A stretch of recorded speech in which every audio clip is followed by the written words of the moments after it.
What it do, boo-boos? Hope everybody's good. Hope everybody's well. I'm a little tired. I just got in from work. I am going to catch up tonight and do both our midweek reading and Thirsty Thursday. So I'll start now with our midweek reading. I didn't get a chance to post it on Instagram because I kind of took a day off yesterday for the solstice.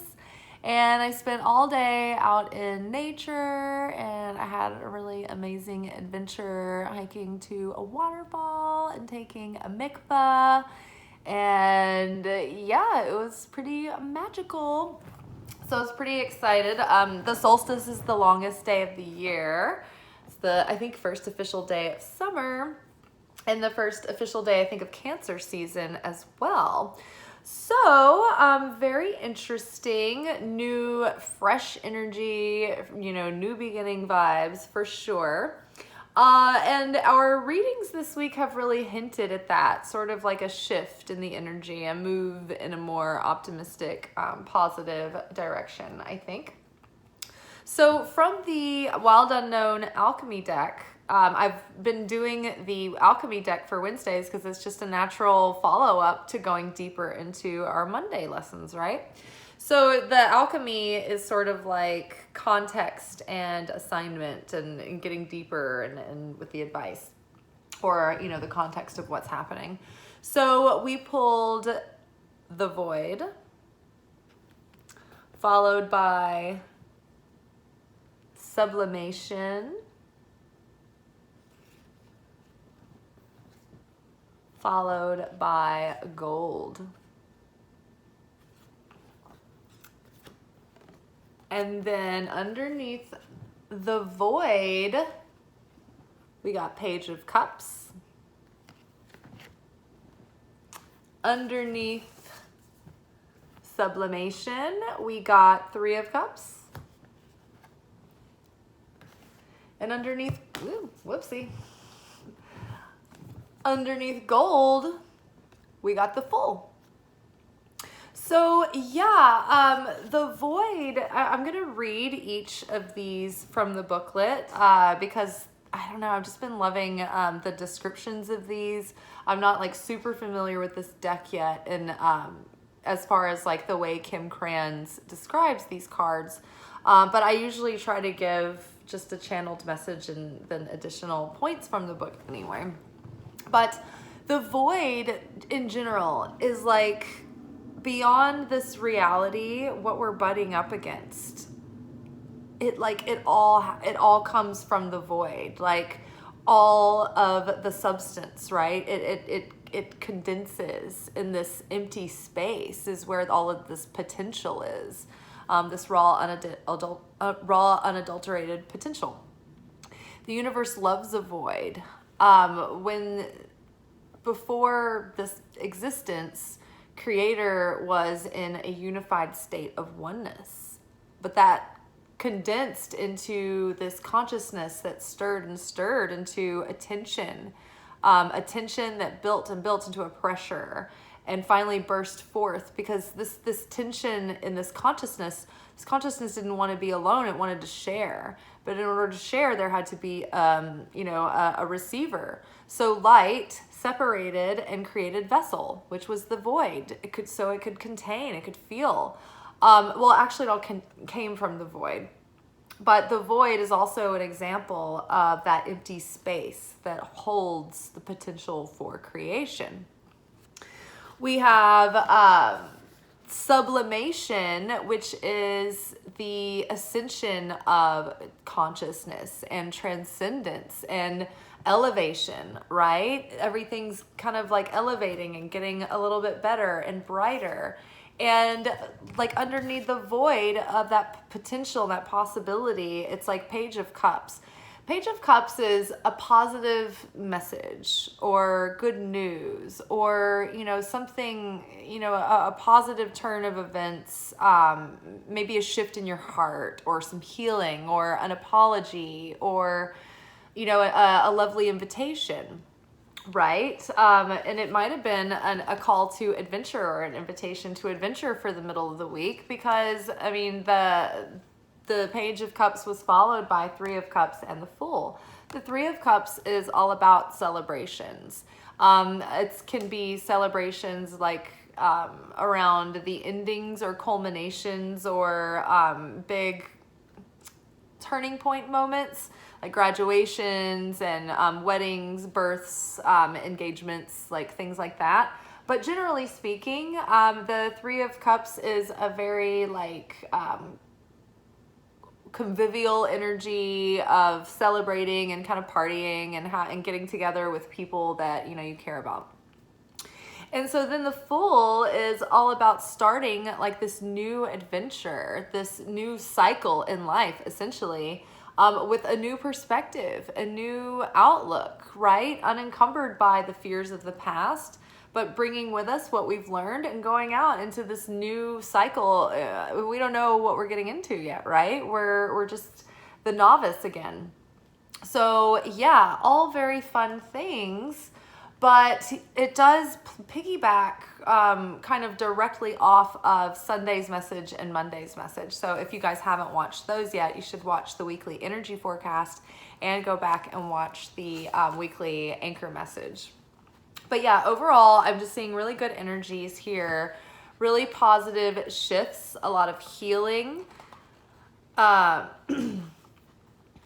a lot of just a shift in mindset.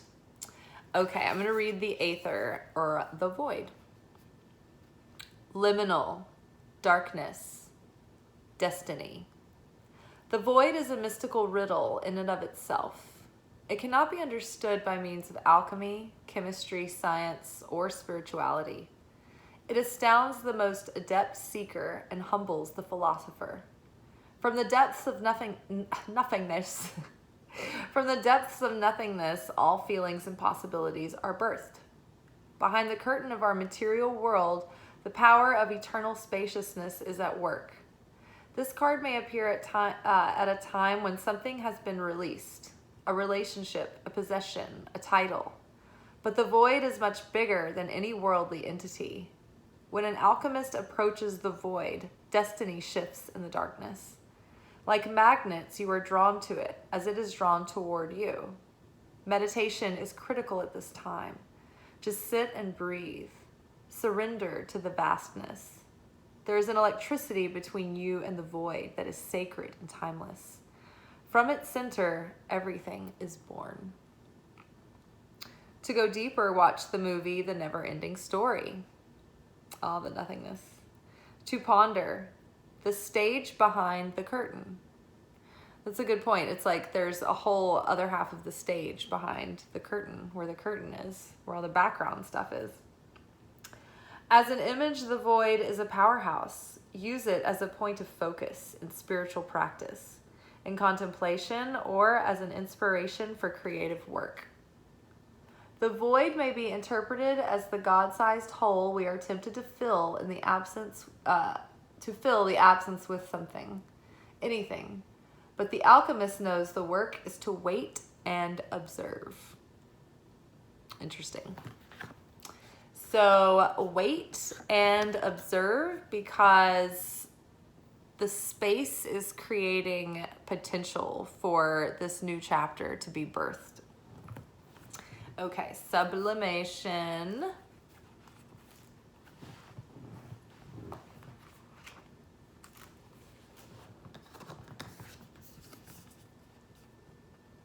Elevation, rising, flight. Sublimatio is the great alchemical operation of air. It occurs when there is enough heat to change a solid substance into a gas, causing it to rise up, up, and away. Therefore, when sublimation is present, there is an aspect of celebrated elevation, of ascending above and gaining a greater perspective. So funny that sublimation was with Three of Cups. An aspect of celebrated elevation, of ascending above and gaining a greater perspective. Birds in flight, mountain peaks, ladders, and balloons are all sublimatio images. Sorry, I'm very tired today. As with all the operations, sublimatio has a shadow potential. Through ascension, there is a risk of separating from others, of sensing oneself higher or above. This risk is particularly great in spiritual traditions that offer a linear model of achievement. The divine alchemist rises humbly and supports with upliftment of others, always in touch with the cycle of humanity. Service is the natural balancing agent for sublimatio. Wow, if I thought I was getting on my high horse, it's okay. I exhausted myself as being a server today. Literally, that's like my job as a server. Service is the natural balancing agent for sublimatio. It may be the next rung on your ladder. Watch the final scene of The Red Balloon by Albert Lemoris to ponder the magic of air travel. Disassociation is an example of sublimatio in shadow. When this card appears, reconnect with the feelings you'd rather avoid. Be with them rather than rising above them. Hike up a mountain or gaze out an airplane window. Notice sublimatio occurring within you. You may feel wonder, awe, or a shift in perspective. Use this energy to write or draw. All right, and now we will read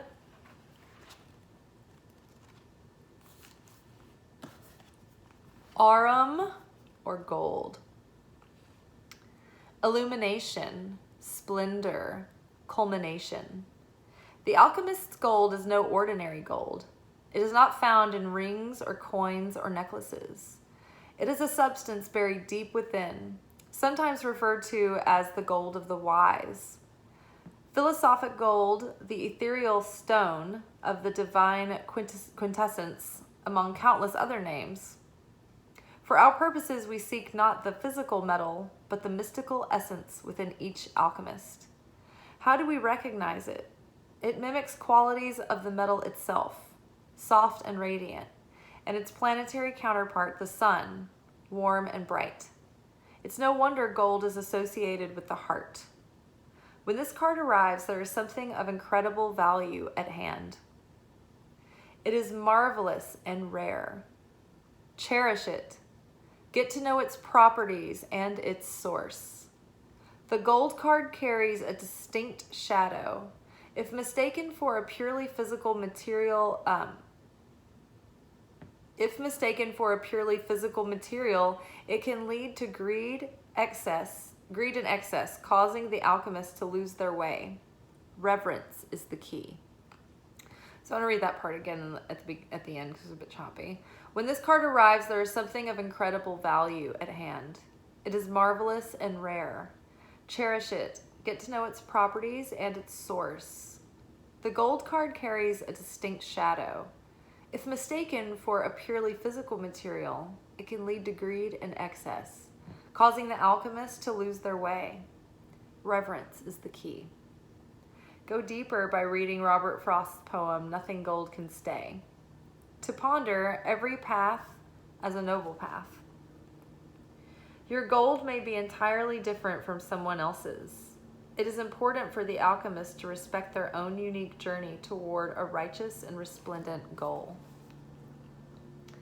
In some wisdom traditions, gold is seen as a nectar, a sap, a honey-like substance coming from trees, bees, and even the pineal gland.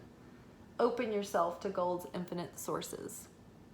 So yeah, I feel like over the middle of the week, you may have been feeling like, I don't know, having all of these insights and revelations and, I don't know, maybe just like conscious expansion and good intellectual stimuli and conversation and raising in consciousness and all of that. You know, the alchemist turns lead to gold, and so there's been a lot of healing influences going on this week, especially like trines to Chiron, the wounded healer. So yeah, much progress I think can be made right now. A lot of healing, a lot of elevation, a lot of transformation. So yeah, good things, good things. A new journey is afoot. The Fool card showed up, and all of this like really positive celebratory energy. I think the only thing that's like kind of is just that it's just like we're just still in this liminal space as this new beginning is starting, and things, the pieces are falling into place. There's just sort of a period of, it's, you know, it takes a while to get into the embodiment of the new, right?